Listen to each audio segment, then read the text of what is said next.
Ladies and gentlemen, welcome back to the channel. Now, I've kind of forgotten, but I do have a new PO box. I've moved it to University of Adelaide, so I've moved it to work. I'm there every day, might as well move it there. But that's not what's important. What's important is what I got in the mail. So behind this cute little sticker is an item that I impulse bought off Facebook. Now, this piece is pretty special and I really want to see it, so I'm just going to quickly yoink it out.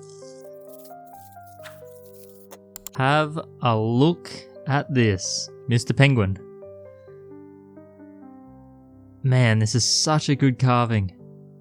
So this is from Jono. Now, I hadn't realized that I had seen his work previously. In fact, I'd even saved a photo of it because some of the work he's done is amazing, and I've been talking to him since asking him if I could buy this piece off him, because I don't know if you guys know, but the penguin is my favorite animal. In fact, it's cold in the shed right now, and if I pull up my hoodie, you can see I've got my penguin hoodie on. They keep me safe in these incredibly cold times. So I've seen a couple bits of his work and I can pop some up on screen. I'm amazed to find out that he is actually only just getting into this kind of work, which is incredible because he has pulled off quite a carving. Now, it's always really hard to sell carvings, but it's all about getting that right person involved. And for me, if you carve a penguin, there's a good chance you're going to be able to sell it pretty much instantly. So this is a great piece. I don't know which way, I guess that's the front side. And I was actually expecting with a little bit of a tricky carving like this that there'd be a few areas that didn't shine up too well, but this is a really nice finish. Yes, I will probably touch it up a little bit. Of course, I'm not going to change the shape at all. Like, I'd even like to get a polish inside that little eyeball there.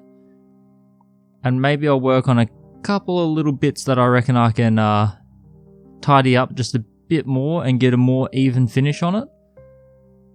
But I've got to say, for someone starting out, this is a fantastic piece. You may see it on the channel where I go through and I can kind of fix up a few little bits and pieces. Let's bring it a bit closer. Now, I've got a macro lens, so it's almost like you're looking at it under a loupe magnification. And you can see here that inner eyeball part, I reckon I can give that a shine up and we can get that flashing in there. And then there's just a few little spots here and there where it is very tricky to get a polish. Especially whenever I see any beginner pieces, I always look in a lot of the grooves and see a couple spots where it could be tidied up a little bit. That is going to be done with some diamond paste and toothpicks. That's typically the only time I really use diamond paste, but it is really good at it. And you can see there's just a few areas where it's a little bit uneven. And I thought I would have more critical things to say, but this is really well done. You can't always get rid of a lot of these surface impurities like the sand, and I think he's done a good job because those are going deeper. So he's really learning how to read the stone well.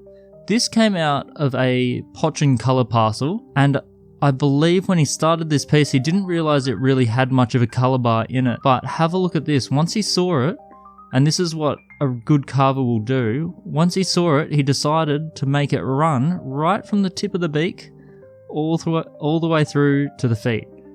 That is a pretty good idea. Again, the eyeball, I reckon I can get a little bit of a polish in there. Again, toothpick diamond paste. And across the surface, ignoring my fingerprints, I can definitely get a smoother finish on there.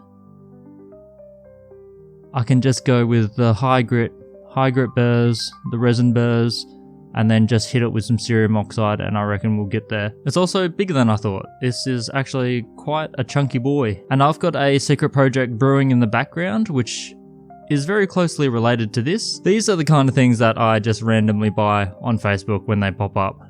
And Jono's stuff, like the current octopus piece he's working on now, is incredible. For someone just starting out to tackle projects like this, it's really good to see. So I'll certainly be looking out for more of his work, and you'll probably see more of it on the channel, because if I can scoop it up and just feed him a little bit of coin to just keep buying new rough, I reckon he'll produce some incredible things. Really nice. Anyway, I just wanted to show this off.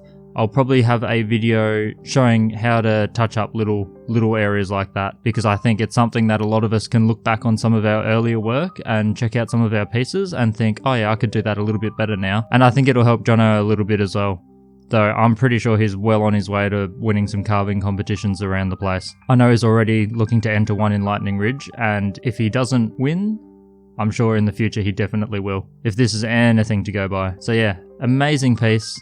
Can't wait to see more, and I'm super happy to have bought this one. But anyway, I wanted you guys to see this little piece when I got it. I ripped it straight out of the bag and got the camera ready as soon as I got home, because this is a piece that I've been looking forward to looking at in person for, well, as soon as I saw it. So, amazing stuff. Keep an eye out for him. He's going to do some really good work in the future, and this guy is going to be locked away in the collection. If any of you carve a penguin, put it up on Facebook. I'd love to see it, and who knows, if you're willing to part with it, I'll probably pinch it off you. Have fun and happy carving.